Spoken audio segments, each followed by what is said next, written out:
যদি আমি ব্যৱসায় যদি সেই ধৰণে চলাব নোৱাৰোঁ আমি আগন্তুক দিনত কেনেকৈ দিম এইখিনি বস্তু আমি কেনেকৈ আদায় কৰিম চৰকাৰ সেইখিনিও আমি আমাৰ কাৰণে ভাবোঁ 2 নম্বৰ ভাবোঁ যে আপোনালোকে বন্ধুগণে সদায় যে কিবা আপোনালোকৰ কিবা কাৰোবাৰ সন্দেহ আছে নেকি সন্দেহ সকলোৰে আছে তাতে হয়তো বিভাগীয় মন্ত্ৰীৰ ভিতৰত থাকিব ডাঙৰ কথা একো নহয় আমি নাজানো কিন্তু যিয়ে নাথাকক যেহেতু এটা ভাল সুস্থ চৰকাৰ আমাৰ চলি আছে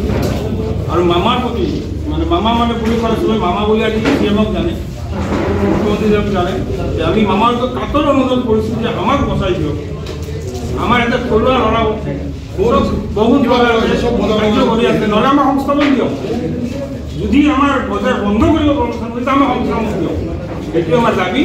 আৰু মামাৰ ওচৰত এই বাৰ্তাটো যাব লাগে সেইটো আপোনালোকৰ কাৰণে চবকে আমি কাৰণ তেখেতৰ অধিৱেশন চলি আছে আমি তেখেতক ডিষ্টাৰ্ব দিব নোৱাৰোঁ আমি আগন্তুক দিনতহে যাম যদি আমাৰ এই সমস্যাৰ সমাধান হয় এই বাৰ্তালি তেখেতৰ তাতে নাযায় আমাক আগন্তুক দিনত তেখেতক যাই কিনে আমি ক'ম যে আমাৰ এই বিপদক উদ্ধাৰ কৰক কাৰণ নহ'লে আমাৰ বহুত নিমনীয়া হৈ যাব আমাৰ এতিয়া থলুৱা যিমান ব্যৱসায় কৰি আছে হিন্দু মুছলমান চবেই মিলি আছে ব্যৱসায় কৰি আছে আমি নোহোৱা হৈ যাম আৰু বজাৰখন নিপুৰা হৈ যাব জি এম চিৰ লছ হ'ব কাৰণ আমি যদি দিব নোৱাৰোঁ জি এম চিৰে লছ হ'ব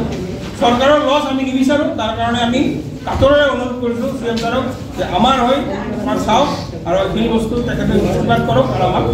এইখিনি আমাৰ ক'বলগীয়া বিশেষ তেনেকুৱা নাই